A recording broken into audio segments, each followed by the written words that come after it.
Hello and welcome to video number 5. This is about hyperlinks. First things first, you need to be opening up Microsoft Word, whether you are using a Mac or PC. As I stated earlier, this is part of our strategy and this is what works for us in relation to the PDF conversion softwares that we have tested. So go ahead and open up Microsoft Word if you can and follow along if you would like to, or feel free to watch to the end of this video and follow along later. Now, in order to create a hyperlink, what you need to do is you need to highlight the word or words. So if you want to hyperlink the word hi domain, you just highlight that. Or let's say, for example, we're going to say click here to learn more about this product. We can highlight that. We can right click it, click on hyperlink. And then, of course, you want to enter the URL right here. Now, Microsoft Word is going to give you different options. You can hyperlink to an existing file or web page, hyperlink within the document itself. You can create a new document, or you can set up email addresses. Now, for the purpose of this particular video course, remember, our goal is to link to our website or the website that we are promoting. So all we want to do is make sure this one is selected and then enter the URL. So in this case, make sure that you have http://www.yourdomain.com, whatever that might be. Now, let's say, for example, we'll just do google.com for the sake of simplicity.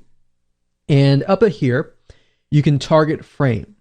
Now, what this means is you have the ability to control the click.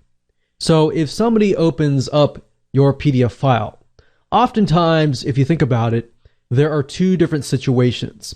Either the PDF file will be downloaded to their computer, and then they'll open it up via Adobe Acrobat Reader, or in a different situation, they will click the link and the PDF file will be opened up within their internet browser as a new tab.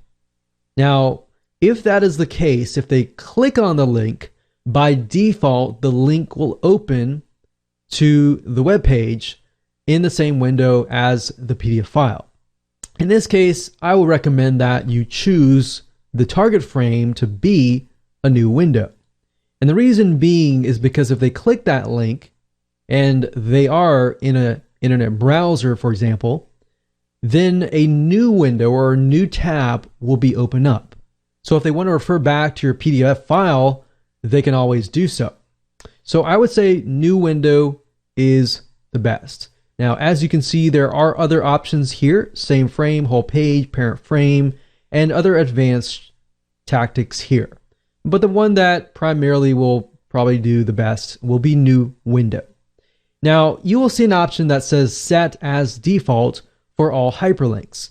Now, what that means is you're setting new window to all hyperlinks. So let's say, for example, that you have 30 hyperlinks that you created and you forgot to set it at new window, or you decide to switch it back to same frame.